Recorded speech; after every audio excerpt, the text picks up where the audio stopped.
Menteri Pertanian RI dalam kunjungan kerjanya ke Provinsi Maluku Utara menyampaikan akan menyiapkan pengembangan 10.000 hektar lahan yang akan dimulai tahun 2026. Dalam semangat Hari Listrik Nasional 27 Oktober 2025, PLN UP3 Sofivi menegaskan komitmen dalam menghadirkan energi yang andal, berkelanjutan dan merata bagi seluruh masyarakat.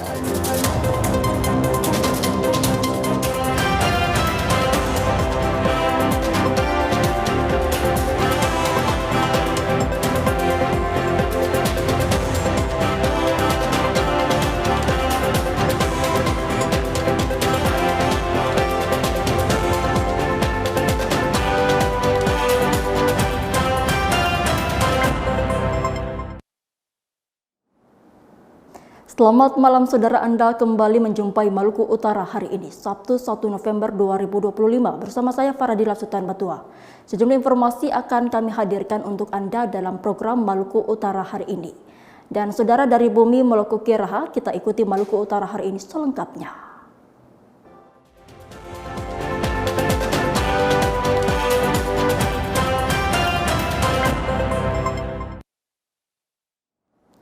Kita awali informasi hari ini, saudara. Perkuat hilirisasi perkebunan. Menteri Pertanian RI dalam kunjungan kerjanya ke Provinsi Maluku Utara menyampaikan akan menyiapkan pengembangan 10.000 hektar lahan yang akan dimulai tahun 2026. Pengembangan lahan tersebut akan dibagi ke 10 kabupaten kota di Provinsi Maluku Utara.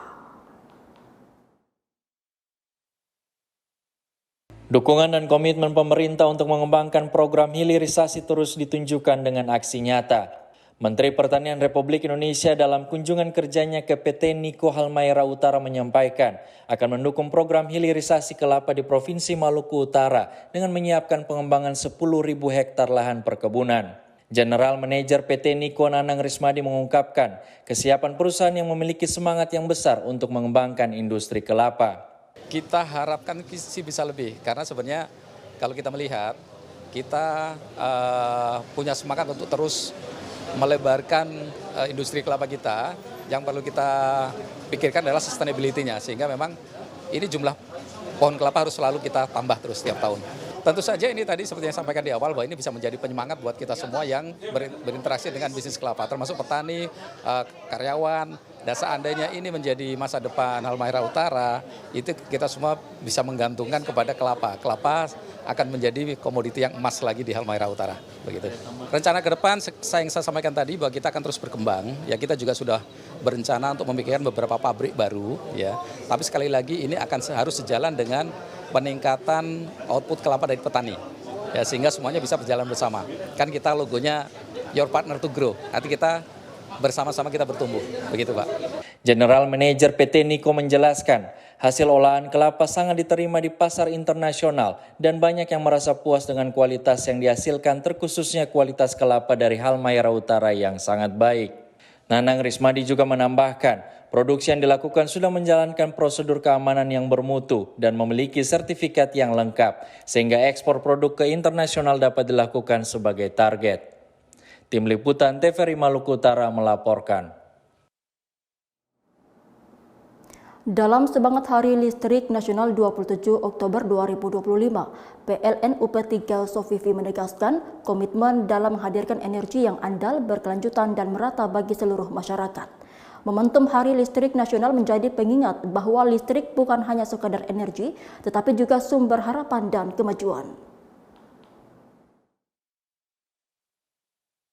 Tanggal 27 Oktober diperingati sebagai Hari Listrik Nasional, sebuah momentum yang bukan sekedar mengenang penyalaan pertama lampu di tanah air, tetapi juga menandai perjalanan panjang bangsa dalam menerangi Nusantara. Dengan berbagai program, PLN UP3 Sofivi terus berupaya menghadirkan listrik yang andal, berkeadilan dan berkelanjutan bagi masyarakat. Manajer PLN UP3 Sofivi Ilham Sundadi Putra menyampaikan, kedepannya PLN akan terus mendorong kemajuan ekonomi Indonesia khususnya di Maluku Utara. Dalam hal ulang tahun atau Hari Listrik Nasional ke-80 yang seluruh Indonesia merayakannya, harapan kami PLN bisa memberikan dampak perkembangan ekonomi, bukan hanya memberi cahaya, tetapi memberikan dampak ekonomi yang lebih baik dari yang tadinya belum berlistrik menjadi berlistrik, anak-anak bisa belajar dengan baik. Terus untuk masyarakat yang membutuhkan kelistrikan untuk mendorong ekonomi atau mendorong usahanya bisa sangat lebih bermanfaat. Dari PLN sendiri akan terus meningkatkan suplai listrik yang berkesinambungan, yang handal, sehingga seluruh masyarakat bisa menggunakan listrik yang berdampak kepada kemakmuran dari masyarakat itu sendiri. Terima kasih dari kami, PLN UP3 Sofifi akan terus selalu mendorong kemajuan ekonomi khususnya di Maluku Utara dan umumnya seluruh Indonesia. Terima kasih. Ilham Sundadi Putra juga berharap PLN dapat terus menyuplai listrik dengan handal dan berkelanjutan, serta mendukung seluruh kegiatan-kegiatan yang benar-benar membutuhkan listrik dari PLN UP3 Sofifi. Leonar Patipelohi, Sandi Sunarto, TVRI Maluku Utara melaporkan. Pemirsa, kehadiran sekolah rakyat memberikan dampak positif dan sangat membantu masyarakat. Tidak heran sekolah rakyat kini dilirik sebagian orang tua. Lalu bagaimana penerapan dan pengelolaan sekolah rakyat? Berikut kami mengajak Anda mengikuti dialog singkat tentang implementasi sekolah rakyat dasar di Maluku Utara, terkhusus di Kota Tidore Kepulauan. Pemirsa, salah satu tujuan dari program Presiden Republik Indonesia Prabowo Subianto adalah memutus kemiskinan atau rantai kemiskinan di daerah-daerah melalui pendidikan yang bermutu dan berkualitas secara merata. Dan sekolah rakyat adalah salah satu kebijakan nyata dari program ini sendiri. Lalu bagaimana penerapan dan juga implementasi di daerah-daerah terkhususnya di daerah Maluku Utara? Saat ini telah bergabung bersama kami Ibu Norma selaku Kepala Sekolah Rakyat Dasar 7 Tidore Kepulauan. Langsung saja kita berbincang dengan Ibu Norma untuk menanyakan terkait dengan perkembangan sekolah rakyat yang ada di Maluku Utara. Halo Ibu. Ya. Apa kabarnya? Assalamualaikum Ibu. Alhamdulillah sehat, baik. Baik Ibu Norma, terkait dengan sekolah rakyat sendiri Ibu, bagaimana pandangan Ibu terkait dengan program ini di Maluku Utara? Ya, baik, terima kasih. Salah satu program yang dicanangkan oleh Presiden kita Prabowo Subianto, yaitu yang pertama dengan aspek dasarnya adalah bagaimana memuliakan wong cilik. Yang kedua, memuliakan wong cilik. Yang kedua adalah menjangkau yang tidak terjangkau, memungkinkan yang tidak mungkin. Nah, salah satu visi dari sekolah rakyat ini adalah salah satu adalah bagaimana mewujudkan murid yang beriman dan bertakwa kepada Tuhan Yang Maha Esa dan sebagai patriot bangsa, kemudian mulia menjadi agen perubahan dalam problem solver, cerdas, mandiri, serta bagaimana berbudaya saing untuk menjadi agen perubahan oleh pendidikan yang lebih berkualitas. Ya, seperti itu. Baik Ibu, terkait dengan sekolah rakyat sendiri, ini sudah mulai berjalan kan Ibu ya? Program-program apa saja yang nanti akan diterapkan dalam sekolah rakyat ini? Iya, baik. Di sini mungkin saya sampaikan ada 6 program di sekolah rakyat itu. Bagaimana yang pertama adalah orientasi studi ya dan lingkungannya. Kemudian yang kedua bagaimana membangun atau salah satunya adalah keagamaan, karena memang kita di sini juga ada 2 agama yang ada di sekolah rakyat SRD 7 ini. Yang ketiga bagaimana melatih anak untuk menjadi kepemimpinan. Yang keempat bagaimana menambahkan pengetahuan dasar mereka yaitu dalam hal studi sains ya STEM. Kemudian juga memperdayakan mengembangkan bahasa, yaitu bahasa Indonesia yang baik, kemudian bahasa Inggrisnya. Salah satu juga adalah bagaimana pengembangan karakter, itu yang lebih diutamakan. Jadi memang diutamakan bagaimana siswa ini dibentuk karakternya, dibentuk karakternya, iya. Lalu Ibu, terkait dengan sekolah rakyat sendiri yang sudah berjalan, ini kan pasti masyarakat, terkhususnya di Maluku Utara, ini mengetahui syarat-syarat apa saja yang ditetapkan atau diberlakukan agar mungkin mereka bisa menjadi bagian dari sekolah rakyat ini. Iya, baik. Sekolah rakyat ini bertujuan dalam pemerintah untuk mendirikan sekolah rakyat ini bertujuan adalah bagaimana untuk memutuskan ya transmisi kemiskinan. Ya, jadi salah satu ini bagaimana ekonomi yang yang paling di bawah, miskin dan miskin ekstrim. Namun menurut saya yang untuk anak-anak yang syaratnya untuk anak-anak sekolah yang tadi sudah saya sampaikan, tetapi ada orang tua mungkin belum dapat sosialisasi terkait dengan hal ini, sehingga orang tua itu belum sempat memberikan anaknya ke sekolah rakyat. Itu yang pertama. Yang kedua, kemudian ini jangkauan yang anak-anak yang harus sekolahnya memang harus sekolah di sini, itu salah satunya adalah anggaran atau biaya yang mereka. Sementara dari pemerintah daerah juga belum bisa mengakomodasi anak-anak bisa bersekolah di sini. Itu karena masalah biayanya. Tapi seharusnya seperti itu. Jadi salah satu syaratnya itu ya tadi bahwa harus orang tua yang memiliki ekonomi yang paling miskin dan miskin ekstrem, itu salah satunya harus masuk ke sekolah rakyat. Baik. Ya. Baik Ibu, kalau bisa kita lihat bahwa sekolah rakyat ini sebenarnya fungsinya cukup kuat ya Bu dalam membantu masyarakat terkhususnya generasi muda. Dan kalau misalnya saat ini kita tahu Ibu sudah menjabat selaku kepala sekolah, terkhususnya di Sekolah Rakyat Dasar 7 Tidore Kepulauan Ibu. Nah, mungkin Ibu bisa sampaikan juga untuk masyarakat terkhususnya orang tua, apa saja yang disediakan di Sekolah Rakyat, terkhususnya di Sekolah Rakyat Dasar 7 Tidore Kepulauan ini Bu. Mungkin dari segi fasilitas ataupun hal-hal yang mungkin bisa menjadi perhatian khusus bagi masyarakat terkhususnya orang tua dan siswa yang ada di luar sana Ibu. Ya, baik, terima kasih. Mungkin saya sampaikan bahwa tujuan dari pemerintah untuk membangun sekolah rakyat ini untuk khususnya kepada keluarga-keluarga yang miskin maupun ekstrim dengan memiliki fasilitas yang cukup luar biasa. Di sini memiliki kepala sekolahnya, guru, tendik, wali asuh, wali asrama, maupun cleaning service, keamanan, juru masak, semuanya sudah disediakan. Maupun sarana prasarana juga disediakan. Pakaian seragamnya, pakaian hariannya, kemudian dari alat-alat pribadinya, dari perlengkapan mandi, pakaian tidur dan sebagainya, semuanya sudah disiapkan. Malah dalam kegiatan program yang ada di sekolah rakyat ini memang luar biasa karena kegiatannya full. Kita di sistem boarding nih ya. Jadi memiliki asrama jadi di sini diberikan makanan yang cukup bergizi, makan 5 kali Pak. Wow, ya, biasa, Bu, makan sarapan pagi, kemudian snack jam 10, kemudian makan siang, kemudian lagi di sore hari itu snack, malam hari makan. Jadi makan beratnya 3 kali dan makan ringannya 2 kali. Ini luar biasa dan makanannya harus berstandar gizi yang baik untuk kebutuhan anak ya dalam saat kesehatan ya dalam arti ini. Kemudian siswa yang masuk sekolah ini harus pemeriksaan kesehatan dulu ya karena memang ada mungkin ada terkait dengan gangguan kesehatan dan sebagainya, kita akan bisa menangani dari pihak kesehatan. Sehingga bagaimana di sekolah rakyat ini bagaimana membangun ya agen perubahan terhadap ekonomi orang tua yang memang rendah. Jadi nanti pemerintah juga membantu selain pendidikan siswa, dia juga membantu perubahan atau kesejahteraan bagi keluarganya yang dibangun rumahnya, kemudian diberikan pemberdayaan orang tua terkait dengan usaha-usaha mereka atau modalnya untuk bagaimana membuka kesejahteraan mereka. Jadi mungkin masyarakatnya belum sampai dalam informasi ini belum sejauh itu sehingga mungkin melalui dari TVRI harapan saya sebagai kepala sekolah harapan saya bahwa tidak menyesal kalau anak kalian dititipkan di sekolah rakyat karena nanti akan membangun anak-anak generasi yang hebat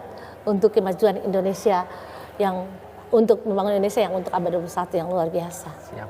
Memang luar biasa Ibu apa yang disampaikan. Pemerintah juga nampaknya memberikan kualitas dalam pembangunan sekolah rakyat ini ya Ibu ya. Ya. Sangat menarik Ibu. Mungkin terakhir harapan dari Ibu selaku kepala sekolah untuk generasi muda dan juga mungkin siswa-siswa di sini Ibu. Ya, harapan saya untuk para masyarakat ya khususnya kepada orang tua yang memiliki ekonomi rendah, mari sekolahlah untuk demi masa depan anak-anak kita. Maka marilah kita sekolah di sekolah rakyat untuk bagaimana membentuk manusia yang mandiri dan berpikir kritis, kemudian menjadi model pendidikan yang alternatif membebaskan. Jadi Bapak Ibu, orang tua, masyarakat semuanya tidak menyesal untuk sekolah di sekolah rakyat. Jadi inilah harapan saya untuk bagaimana membangun generasi kita lebih baik lagi untuk masa depan. Jadi maaf Pak, saya tambahkan sedikit program pemerintah khususnya di sekolah rakyat, yaitu bagaimana anak-anak yang di saat SMA itu karena ada juga DNA talent itu bagaimana untuk asesmen untuk menguji tes anak-anak punya bakat dan minatnya saat dia keluar dari SMA, mau masuk ke sekolah mana, mau masuk perguruan tinggi mana, mau kerja di mana, itu nanti dikawal oleh pemerintah. Ini luar biasa. Jadi terutama di saat anak-anak SD, anak-anak sudah mulai dikembangkan bakatnya sampai mereka sekolah SD, SMP, SMA, sampai perguruan tinggi yang mereka inginkan. Ini harapan dari pemerintah dan harapan kami sebagai kepala sekolah seperti itu. Baik. Ya. Baik. Pemirsa, semoga dengan adanya sekolah rakyat ini bisa menjadi semangat baru untuk membentuk karakter dan juga mental terkhususnya generasi muda yang ada di Maluku Utara dan bisa menjadikan generasi muda yang ada di Maluku Utara menjadi generasi yang berkualitas dan juga unggul. Demikianlah perbincangan kami singkat saja dengan Ibu Norma selaku Kepala Sekolah Rakyat Dasar 7 Tidore Kepulauan. Saya Leonel Patipelohi dan kembali ke studio.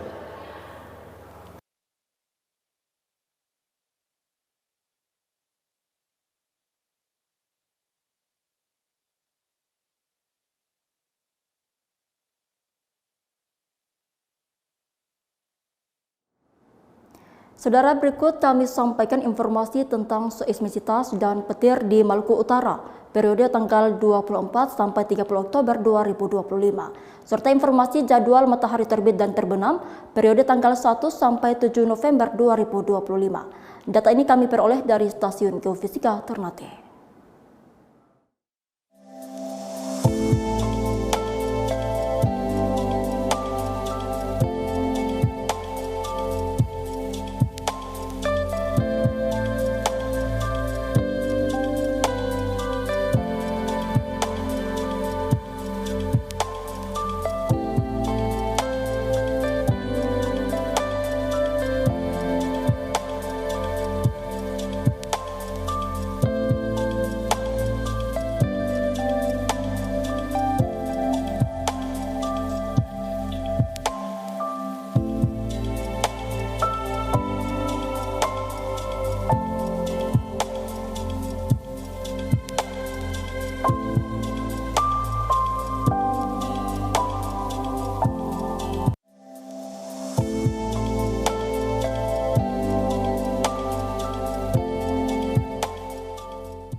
Dan saudara, berikut kami sampaikan prediksi curah hujan dasarian 1 November 2025 sampai dengan 10 November 2025. Data prediksi curah hujan kami terima dari Stasiun Meteorologi Kelas 1 Sultan Bapulah Ternate.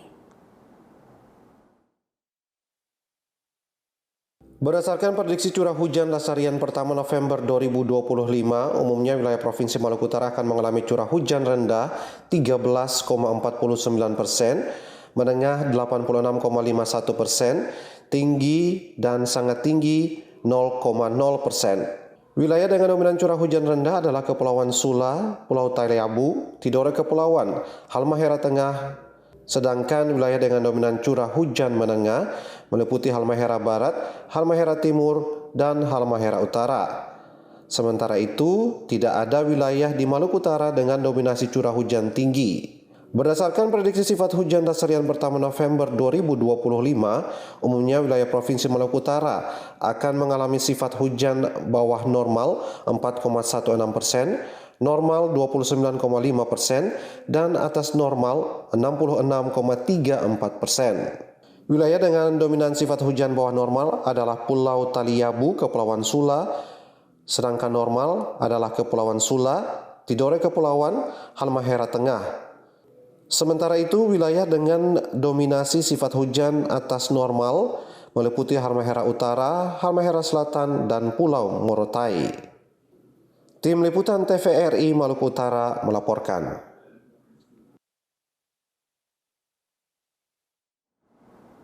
Saudara, berikut kita saksikan informasi Klik Sulampa, Sulawesi, Maluku, dan Papua.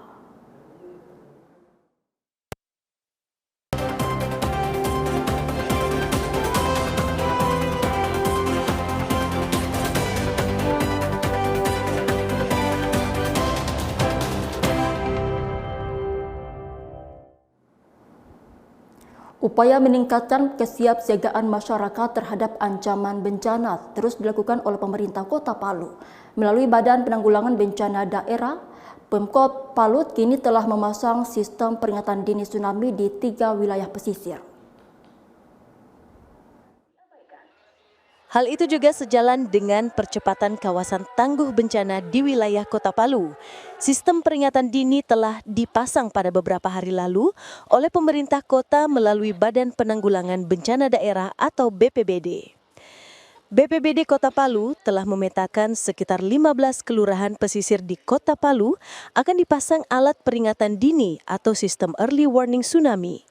Meski demikian, Pemkot Palu baru merealisasikan 3 kawasan di Kota Palu, yakni Kelurahan Talise, Lere, dan Silai. Kepala Pelaksana Badan Penanggulangan Bencana Daerah Kota Palu, Presley Tampu Bolon menjelaskan, sebelumnya ada 6 yang telah diupayakan untuk menjadi kawasan yang memiliki alat peringatan dini tsunami, tetapi yang terakomodir baru 3 kawasan. Alat atau sistem ini bisa difungsikan dari pusat, dalam hal ini BNPB, bisa pula difungsikan melalui operator pada Pusat Pengendalian Operasi Penanggulangan Bencana atau Pusdalops Kota Palu. Sementara alat ini berdiri dengan tiang besi, memiliki sirene sekitar 4-6 buah dengan jangkauan 1,5 km, dilengkapi dengan panel surya. Kelurahan yang ada di wilayah pantai kita itu ada 15. Dalam program IDRIP kita mengusulkan, tetapi yang dapat diakomodir IDRIP kita adalah 6 kelurahan. Nah, dari 6 kelurahan dengan kondisi keterbatasan, baik budgeting dari pusat, begitu juga dari efisiensi yang terjadi, maka yang dapat diakomodir baru 3. Mudah-mudahan untuk kelurahan-kelurahan selanjutnya kita akan menunggu kebijakan dari pusat seperti itu. Peralatan ini sesungguhnya adalah final program dari Kelurahan Tangguh Bencana. Kelurahan Tangguh Bencana itu ada 4 pendekatannya. Yang pertama adalah pemetaan wilayah kelurahan sasaran. Yang kedua adalah pembentukan organisasi komunitas yang disebut Kelurahan Tangguh Bencana serta forum pengurangan risiko bencana yang ada di kelurahan. Kemudian yang berikutnya adalah dalam aspek simulasi dan evakuasi yang dilaksanakan bersama komunitas yang dibangun. Peringatan yang dikeluarkan oleh sistem ini memiliki 3 tingkatan, yaitu waspada, siaga, dan awas, tergantung potensi ancaman tsunami yang terdeteksi. Masyarakat kemudian dapat melakukan evakuasi sesuai peringatan yang diberikan oleh sistem tersebut. Durasi bunyi sirene diatur berdasarkan tingkat bahaya dan akan terus berbunyi selama potensi ancaman masih ada. Selama sirene masih aktif, proses evakuasi tetap berlangsung hingga kondisi dinyatakan aman.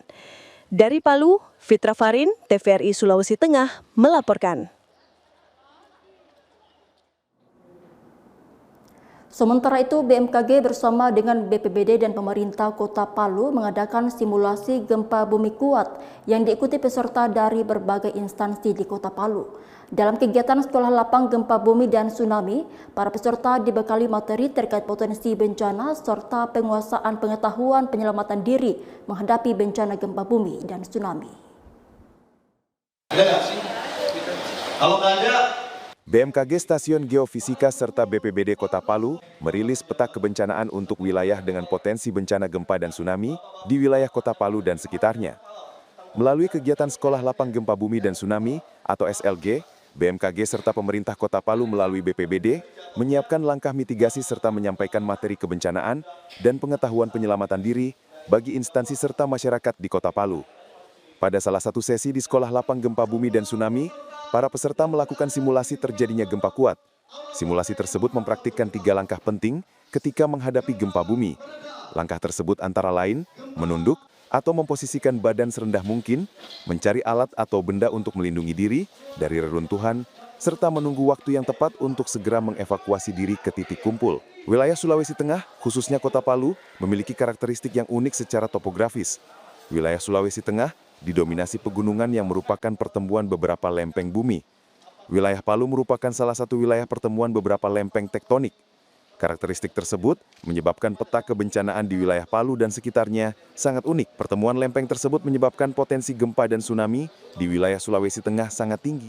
Terkait dengan adanya sekolah lapang gempa bumi dan tsunami ini, kami berpendapat bahwa itu cukup baik, artinya memberikan pengetahuan kepada masyarakat bagaimana menghadapi bencana alam yang tidak terduga. Artinya mereka sudah mempunyai pengetahuan lah, artinya apa yang harus dilakukan kalau menghadapi bencana yang terjadi di Kota Palu. Sebagai wilayah dengan potensi bencana sangat tinggi, diperlukan peningkatan pengetahuan kebencanaan pada pemangku kepentingan. Selain itu, melalui penggalakan sosialisasi dan diskusi di masyarakat, diharapkan dapat terbentuk kesadaran dan kesiapsiagaan bencana di Sulawesi Tengah. Dari Palu, Eko Michael, TVRI Sulawesi Tengah melaporkan. Salah satu pergerakannya mungkin karena gempa yang diakibatkan oleh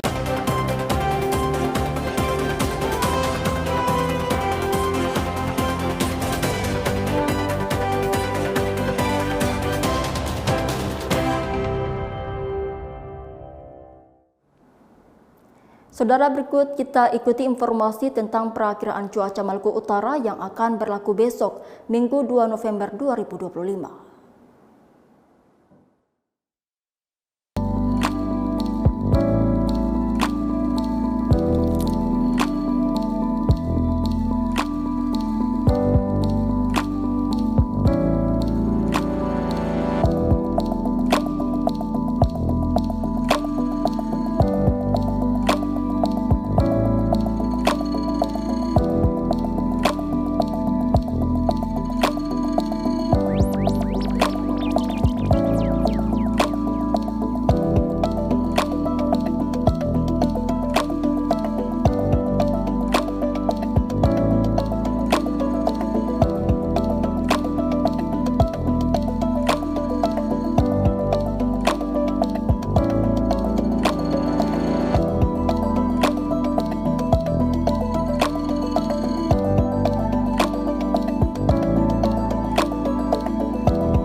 Pemirsa, informasi tadi sekaligus menutup kebersamaan kami dengan Anda dalam program Maluku Utara hari ini. Saya Faradila Sultan Batua dan kru yang bertugas mengucapkan terima kasih atas perhatian Anda. Dan berikut ini kami mengajak Anda untuk menyaksikan siaran TVRI Nasional. Selamat menyaksikan dan sampai jumpa.